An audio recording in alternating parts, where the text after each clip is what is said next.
As a second example on definite integration, we're going to integrate x cubed with respect to x between 0 and 4.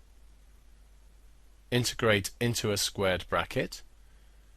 We increase the power by 1 and divide by the new power in the usual way, but we don't use the arbitrary constant plus c. The closing bracket has the limits 0 and 4. This becomes two round brackets with a minus sign between.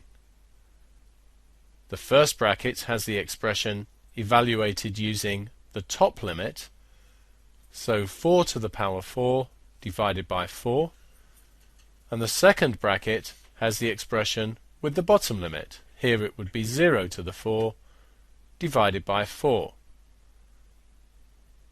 This is 4 to the 4 divided by 4, which gives us 64, and the second bracket gives us 0, so this integral evaluates to give us 64.